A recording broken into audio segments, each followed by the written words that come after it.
Hello, my friends. AmyR here with Prairie Paper and Ink. Welcome back to my face and my card making space. And a card using a couple of the elements from the Simon Says Stamp January card kit.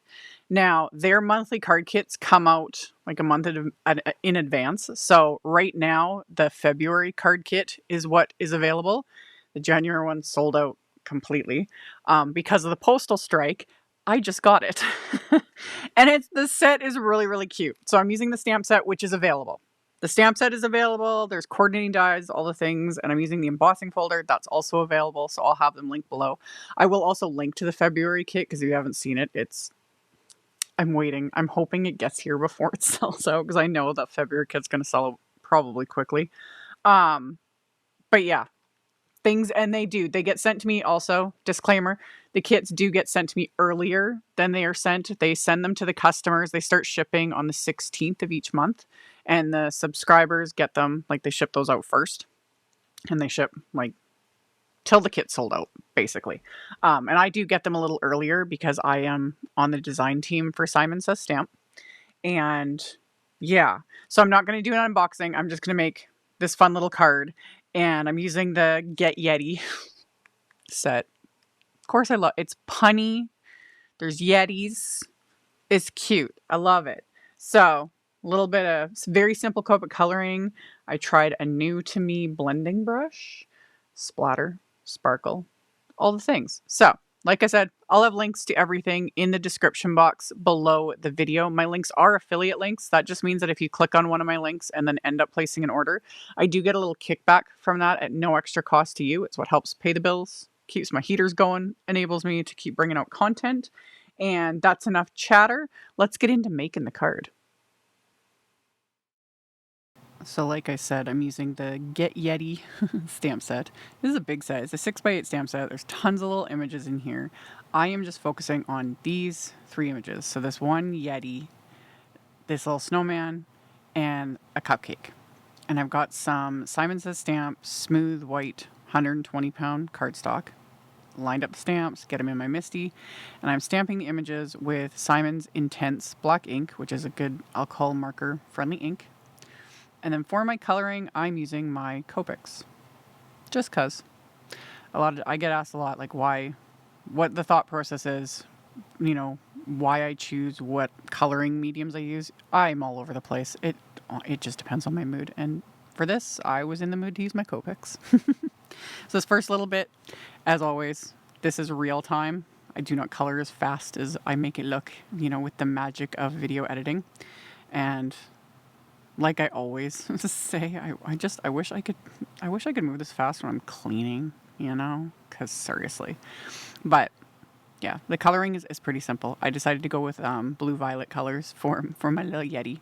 So I did the slightly darker shades on those portions and then the very much lighter shades just lightly on the rest of his body and just blended it out, going darkest to lightest, and then I'll come in with my colorless blender just to soften all of that even more.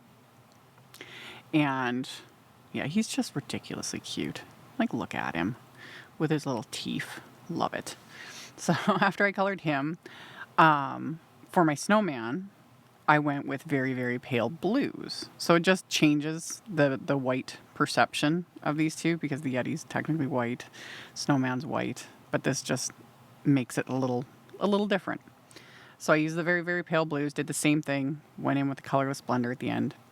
And then really all this coloring is pretty self-explanatory. This was very simple, just very easy, very basic coloring. You could use any sort of alcohol markers. You could also, stamp them on watercolor paper, watercolor them, whatever floats your boat. So I went with little slightly brighter blues for his little top hat band and the cupcake liner. And then for the actual cupcake, I did the rainbow sprinkles. So I was like, who doesn't love rainbow sprinkles? So grabbed several Copics for that one because, red, orange, yellow, green, blue, purple, pink. There was just enough sprinkles to do one for each. So colored all those in. And then I took my Nuvo Aqua Shimmer glitter gloss. As of doing this voiceover, I don't even know if this has been restocked yet. I've going on about this one. It takes a long time for them to restock this one. Tonic, please, I'm begging. I have backups of this, honestly, but the people need it. Because if you don't have it, you should get one. It just adds sparkle. So I added that, and right now it looks like nothing. I will show at the end. I'll turn my flashlight on so you guys can actually see. So I paint it on, you let it dry. Then I add my white gel pen, because at least with this stuff, I find the glitter gloss will smear white gel pen. So I always do white gel pen as the very last step. So that's what I did. Use my white gel pen, add a little random dots and highlights just wherever. And then there's 2 coordinating wafer die sets. There's the big wafer die set that has like all the wafer dies. And then there's this little set that came, I think it came in the kit. I'm pretty sure it's the Get Yeti and balloon. So it's this specific wafer die that cuts out this Yeti, and it cuts around his arms so you can have him hold things. Because there's other little elements in the set. There's a little like hot cocoa mug, things like that. So I use that wafer die to die cut him, and then he can hold the little cupcake. And then the little balloon is just a standalone balloon die. So I just die cut a bunch of scraps of cardstock with that. So we'll come back to those balloons in a minute. Blending brush. A lot of you know exactly what these are. These are the Pinkfresh 1-inch blending brushes that everyone's losing their minds over. Again, as I'm doing this voiceover, I'm pretty sure they're out of stock yet again. No one can keep them in stock long enough, but my friend Mari gifted me this set. And one, thank you, Mari, but also thanks a lot, because I had to order more. I was able to get an order in before they sold out again. But this is my very first time using them. And this is in real time. I didn't speed this up because I wanted to show this. Those of you that have been around card making for a long time might remember way back in the day how insanely difficult it was to achieve this look. Like trying to use blending foams, or we would use the Copic airbrush system to try and airbrush to get that soft glow behind our images. It was not easy. Like, I don't even have words for how many hours, months, whatever, that I would spend practicing trying to get that soft blend. And these brushes, I will say, just this one use so far, they nailed it. These are nice brushes. Like, I'm impressed. And I used Simon's SEAFOAM Positively Saturated Ink. Tap the brush, start in the center there, and just blend my way out. And it just, idiot proof. I needed that. Where were these 15 years ago? So anyway, you can do this with other brushes too. You just have to use a lighter hand, a little more, patience. Do I have that? No, I would rather just use the brushes. That's me. Anyway, so I did my nice little blend, and then I'm going to add a bit of splatter because. So I've got the Picket Fence Studios Paper Splatter Watercolor Liquid White Snowflake, and added a little bit of that to my palette, put my little background in my spot box, and then used my fan brush and just added this fabulous shimmery, splattery goodness to this little background. So got that all on there, let that dry, which didn't take very long. And once I've got all of my little splattery bits, wipe off my palette, clean off my brush. Just very, very simple. I'm now coming back to these balloons. This step I would do after I add the string. But once I start with glitter and getting into it, I can't stop and I'm not thinking straight. So yeah, I would add the string if you're going to add the string and then do this after. But it's not that big of a deal. I also should have just let it fully dry, but I was like, my inner magpie was coming out and I was just like, ooh, shiny, sparkly glitter, woo. So I just stuck these to my grip mat, these little die cuts, just to hold everything in place, and then painted them with that Aqua Shimmer pen. So now they're all glittery. And again, I'll show at the end with my flashlight, because right now it just looks like nothing. But again, I would do this after. If I was to redo all this, I would just add the string and then paint this on. It'd be so much easier. But I also don't mind having a little bit, because for the most part, this stuff does stay in place. I get asked that a lot. Like, do I use a sealant? No. It's fine, but when you're really handling it, and again, they're not fully dry, I did get, it was coming off on my fingers, but it doesn't faze me at all. So, anywho, just do that at last step, add the glitter, and then you're good. So, I'm wrapping string, just this really thin black string I have just in my stash, around the balloon from the back, and holding it in place with some, washi tape. And I've shown this in a bunch of videos over the years. And then I just bring the string down, use another piece of washi tape to hold it in place so that it's coming out the back of the balloon. So it looks like each balloon has string knotted around it. I'm a little bit ridiculous with this, but I've done this so many times. It's just easy. You could just tape a piece of string to the back of these and call it a day. It looks great. It looks fine. I get a little bit hung up on the details. So I wrap it around like so, tape it into place just to hold it, like so. And then I bring the string down so that it's coming down the bottom as it would normally. Another little tiny piece of tape. And then I add just a little bit of glue just to keep that string exactly where it should be. And then repeat the process so that once it's done, I've got a balloon that's got the string wrapped around it and coming out the bottom. So I let all those little pieces just dry, that little bit of adhesive. And I grabbed a piece of just black cardstock and one of the sentiments from the stamp set. And I'm going to use my anti-static powder tool on the cardstock to keep the embossing powder from clinging to anything other than the stamped sentiment. And then I'm going to ink up and stamp the sentiment a couple times with clear embossing ink. And then I'll coat that with Simon's Detail White embossing powder. And then melt that with my heat tool.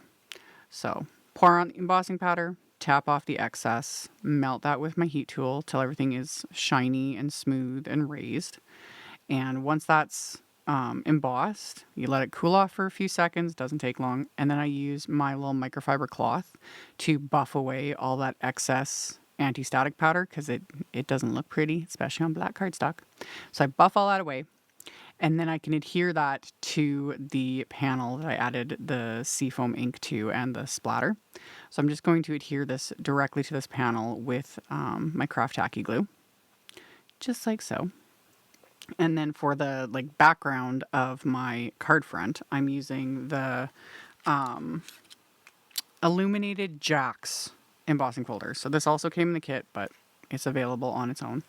And I like this embossing folder. I didn't think I would. Just seeing the images of it, I was like, okay. It's another one of those ones though, but it's like once you run it through the machine and see the cardstock, embossed in real life, I was like, this is fun. I really like this pattern. And this one is another one of those ones where it looks really cool on either side. Just depends on which one you want to use.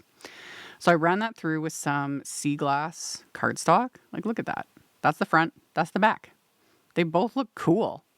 So the panel I used was A2 sized originally. I'm going to trim it down just a little bit, just so my card base frames it up a bit.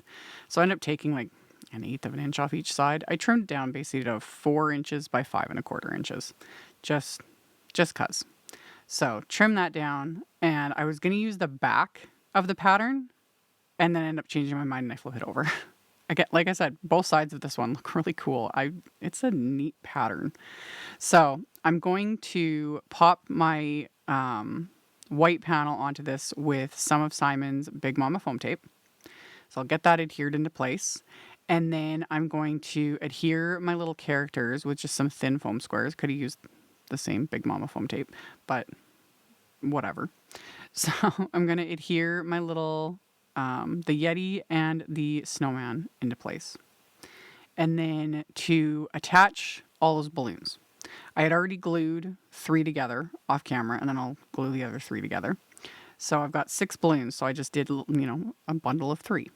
So I've got the pink, the yellow, and the orange, and they were glued together. And then I put the foam tape on them, or the foam squares, pop that into place. And then I'm going to glue the other 3 together with just a little bit of craft tacky glue. This is just going to make it easier for me to do the next step, when I tie the knots in the string.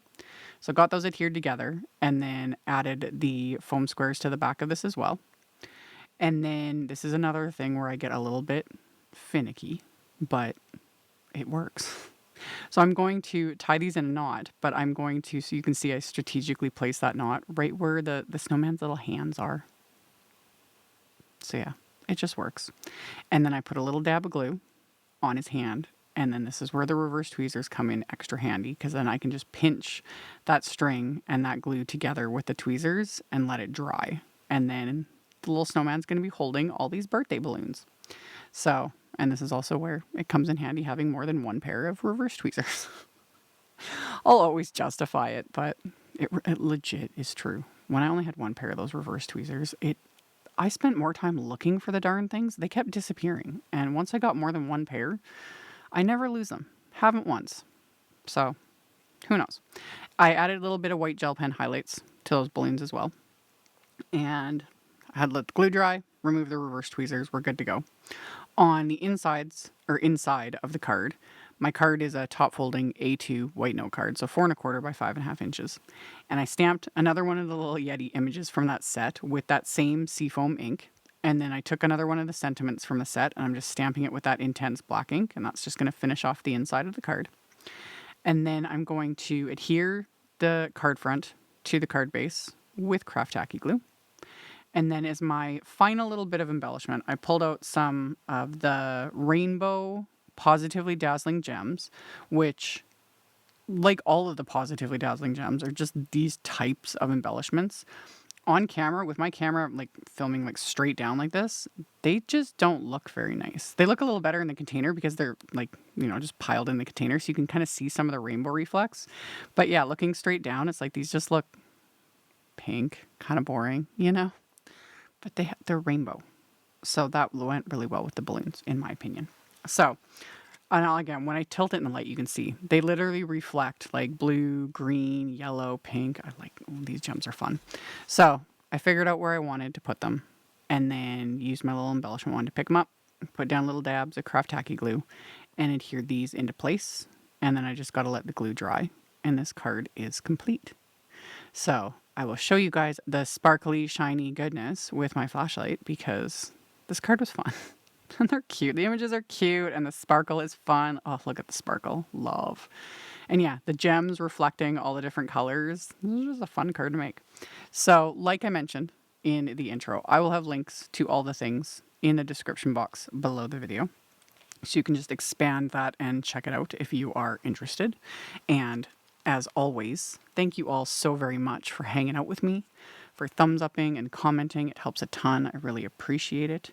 If you haven't subscribed, why not? I'd love to have you. And I will see you all very soon in the next video. Bye. Thank you so much to my amazing Patreon supporters. For anyone that might be interested in joining my Patreon community and supporting me, the link to my Patreon is in the description box below the video. For everyone else, as always, thank you all so much for taking the time to watch my videos, for thumbs upping, commenting, subscribe if you haven't, I'd love to have you. And here's a couple other videos for you to check out in case you missed them. Bye!